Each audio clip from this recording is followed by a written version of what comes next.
Honky Tonk, Portraits of Country Music 1972 to 1981 is a special exhibit of photographs currently on display at the Birthplace of Country Music Museum in Bristol.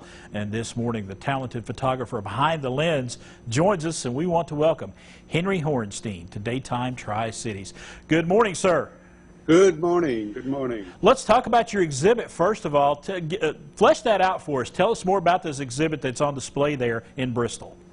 Yeah, they're photographs I took when I was just starting out as a young photographer, and I'm from New Bedford, Massachusetts, home of the whaling capital of the 19th century and 18th century. So a lot of people are surprised I like country music, but actually as a kid we heard a lot of it in the Northeast in New England, a long tradition of it, and so I heard all this music and loved it, and I think a big part of what I loved about it was the narrative quality. There were stories in those days. They weren't the same as country music today, but they were, you know, troubadours telling a story or reporting the news or talking about love affairs gone wrong or murders, you know, whatever. But and I went on to study history years later and eventually became a photographer. But in those years,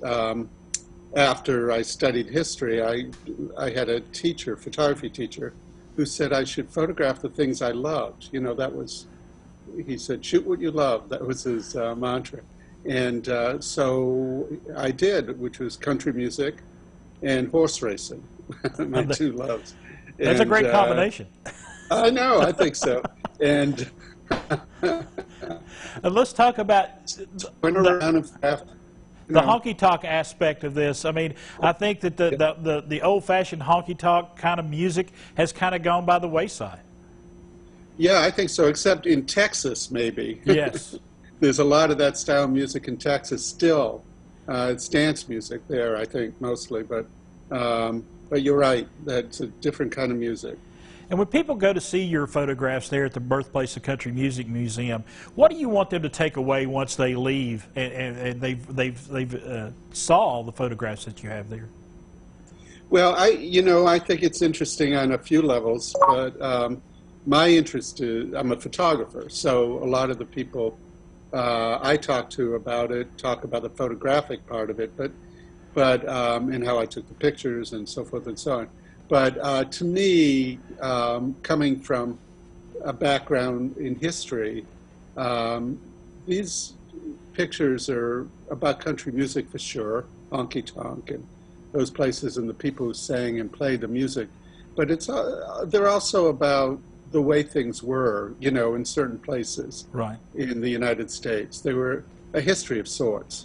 So there's a lot of pictures of fans and places, venues, and things that are clubs, bars, places that no longer exist. But in photographing them, I mean, I didn't think of this at the time, you know, I'm looking back.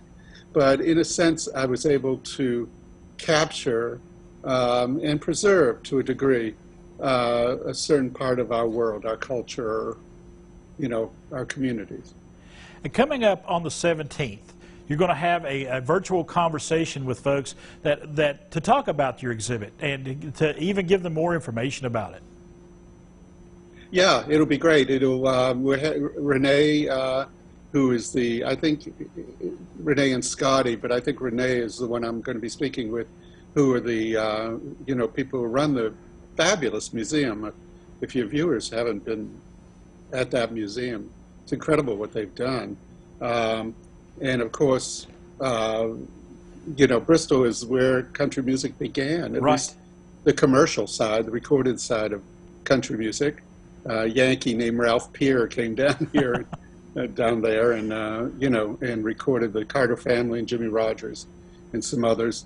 And that's what the museum's all about. But we'll talk about that, I'm sure. Right. And also some of the singers that I've got there and performers who are from your area, I imagine, we'll touch on.